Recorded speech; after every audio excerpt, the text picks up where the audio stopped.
linear equation solving by three methods: substitution, elimination, and by determinants.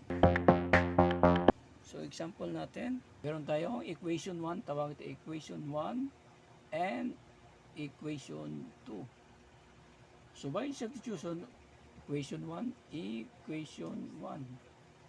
4x plus 2y equals 2. 2y, so lipat natin sa kabila si 4x, 2 maging minus 4x, then y, 2 minus 4x, lipat si 2 sa ilalim kay dito, yan, so y, 2 divide 2 ay 1, and 4 divide 2 ay 2x, meron na tayong value ng y, so itong value ng y, so pwede natin tawagan na itong equation 3.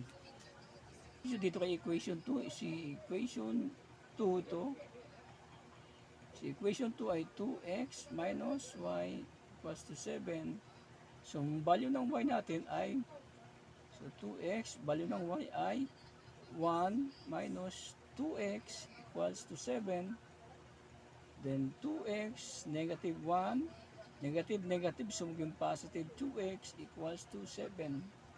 Combine lang natin to, sige 4x, lipat si kabila, so magiging positive 1, and 4x equals to 8, and x, 8, 4, meron tayong value ng x, 8 divide 4 ay 2, so meron tayong value ng x, so meron tayong value ng x, pwede natin substitute dito, ito, substitute,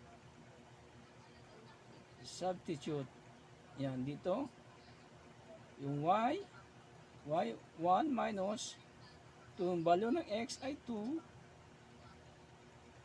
y 1, so 2 times 2, so negative 4, so y natin ay negative 3, so yung value ng y, ito yung value ng, ito yung gamit ang by substitution. Second method by elimination. Yung value ng x natin dito ay by substitution na x ay equals to 2 at si y equals to negative 3. Yan. So kasi buburahin kasi natin to. Another method by elimination. So solve natin by elimination. Dito, di ba? Itong y kasi mag-multiply na tayong 2, maging 2y na to, so cancel na siya. So dito mag-multiply tayo ng by 2. 2 times 2 ay 4x, 2 times y ay minus 2y equals 2 times 7 ay 14. So ito sa taas, kukompute lang natin yan. Pwede rin naman dito, 4x plus 2y equals 2. So dito, makancel na si 2y, eliminate na, si 0 na siya. So 4 plus 4, so maging 8x. Then ito naman, 16. Then x, 16 over 8, dito, 16 divide 8 ay 2, yung value natin ng x ay 2. So dito, sa elimination, x equals 2. So check natin kay y. So y, nakuha natin yung value ng x, pwede natin i-substitute sa equation 1. So 4x plus 2y equals 2. Ito. Yan. So may value tayo ng x. Yung x natin ay 2 plus 2y equals 2. So ito maging 8 plus 2y and equals 2. So 2y, malipat sa kabila ito si 8, so maging negative siya, negative 8. Then 2y, 2, positive 2 tsaka negative 8, so negative 6. And y, negative 6, lipat sa kabila, so yung 2, pag multiplication din, nagbabago ang sign, pag ilipat natin, so 6 divide 2, so negative 3, yung value ng y ay y equals to negative 3, y equals negative 3, so parehas lang. So check natin by determinant, so ito na, last method, 3, so 4x plus 2y, itong kunin natin, so kunin natin yung determinant niya, so d, 4, and 2 and negative 1. Yung multiply pa ka ng paba, positive, so 4 times 1, so negative 4. Pataas, negative yan, 2 times 2 ay 4.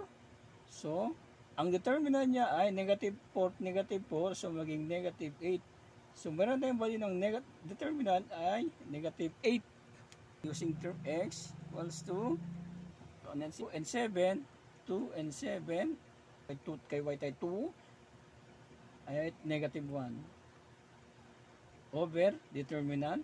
Ito natin pababa ganoon. So 2 times 1, kasi negative yan, so negative 2, 7 times 2, negative pataas, 7 times 2, 14. So, over determinant ay negative 8. Yes, negative 4, tsaka si negative 2 ay negative 16 to negative 8. So, ang value ng x, ito na, value ng x ay 16 divide 8, so negative divide negative maging positive, 16 divide 8 ay 2. So, yung x natin using determinant, x equals 2. So, parehas lang. Kay y tayo, wag natin kunin si y. Kay 4 tayo kukunin. 4 and 2. Tsaka kay 2 and 7. 2 and 7 over determinant, 8.